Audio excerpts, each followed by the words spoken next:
Hi everybody, it's Terry Ryder from hotspotting.com.au. Signs of recovery are growing for Queensland regional cities, including those that suffered when the resources investment boom wound down a few years ago.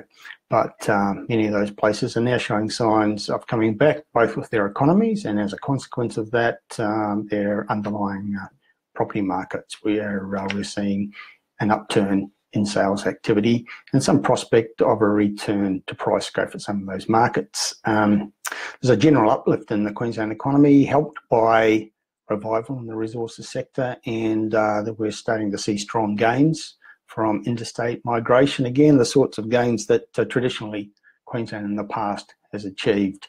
It's now the state which is making the biggest gains from interstate migration. It was also the state which last year created the most jobs of any state or territory in Australia. So all those underlying factors are good, and we're now starting to see some positive signs in some of those regional markets that previously went into downturn. We think that Townsville's leading the fight back, big infrastructure spending in the pipeline there, and it's emerging increasingly as a administrative hub for the resources sector.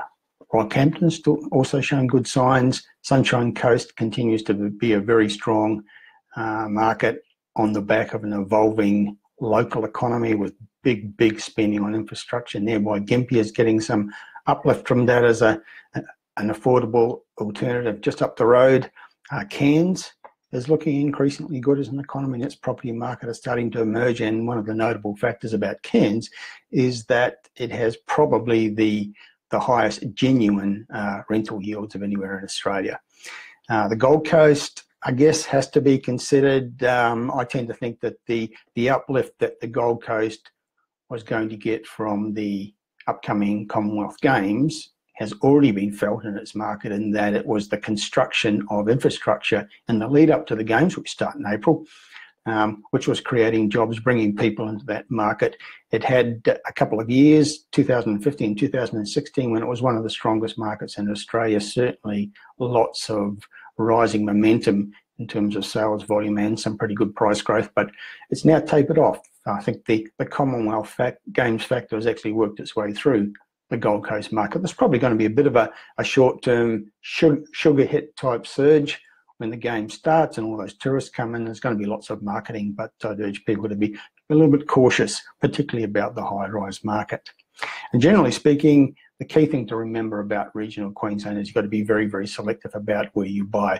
We're certainly seeing a return to growth in some markets, some really good prospects in regional Queensland. And at the same time, there are some markets, particularly those that really took a hit from the resources sector downturn, that still need to be avoided. So you do need to be selective. We've just published our latest edition of Top 5 Regional Queensland Hotspots. You can get that on the hotspotting.com.au website now.